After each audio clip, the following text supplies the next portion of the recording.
ഇടുക്കി പൂപ്പാറയിൽ ബംഗാൾ സ്വദേശിനിയായ 16 വയസ്സുകാരിയെ കൂട്ടബലാത്സംഗം ചെയ്ത കേസിൽ 3 പ്രതികൾക്കും 90 വർഷം തടവും 40,000 രൂപ പിഴയും ശിക്ഷയും വിധിച്ചു.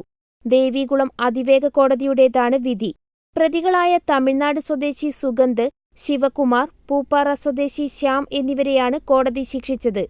അന്വേഷണ ഉദ്യോഗസ്ഥർ ചുമത്തിയ ഇന്ത്യൻ ശിക്ഷാ നിയമത്തിലെ വിവിധ വകുപ്പുകൾ, പോക്സോ നിയമത്തിലെ വകുപ്പുകൾ എന്നിവ പ്രകാരമുള്ള കുറ്റം 3 പ്രതികളും ചെയ്തുവെന്ന് ഇന്നലെ ദേവികുളം അതിവേഗ കോടതി കണ്ടെത്തിയിരുന്നു.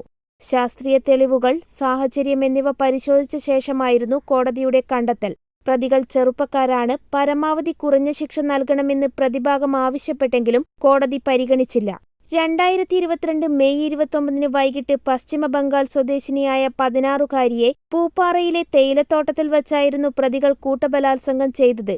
സുഹൃത്തിനൊപ്പം തേയിലത്തോട്ടത്തിലിരുന്ന ബംഗാൾ സ്വദേശിനിയെ 6-അംഗ സംഘമെത്തി സുഹൃത്തിനെ മർദ്ദിച്ച ശേഷം ബലാത്സംഗം ചെയ്യുകയായിരുന്നു. കേസിൽ 2 പേർ പ്രായപൂർത്തിയാകാത്തവരായതിനാൽ ഇവരുടെ കേസ് തൊടുപുഴ ജുവനൈൽ ജസ്റ്റിസ് ബോർഡാണ് പരിഗണിക്കുന്നത്. നിങ്ങൾ അറിഞ്ഞോ, 4 ലക്ഷം പേർക്ക് ഈ വർഷം കാനഡയിൽ PR നേടാം, സ്ഥിരതാമസമാക്കാം. ഏത് ഒക്കുപേഷനുള്ളവർക്കും അപ്ലൈ ചെയ്യാവുന്ന എക്സ്പ്രസ് എൻട്രി സ്ട്രീമുകൾക്ക് പുറമെ health care, science and technology, engineering and mathematics, trades, transport, agriculture and agri food എന്നീ 5 കാറ്റഗറികളിലുള്ള 82 ഒക്കുപേഷനുകളിൽ ഉൾപ്പെടുന്നവരെ കൂടി കാനഡ ഇപ്പോൾ പ്രത്യേകമായി ക്ഷണിക്കുന്നു.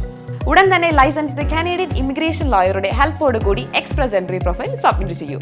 ഫ്രീ അസസ്മെന്റിനായി ഇപ്പോൾ തന്നെ ഇന്ത്യയിലെ ആദ്യത്തെ കാനഡ ഇമിഗ്രേഷൻ ലോ ഫേമായ ഇംലോ ഗ്ലോബലിനെ കോൺടാക്ട് ചെയ്യാവുന്നതാണ്.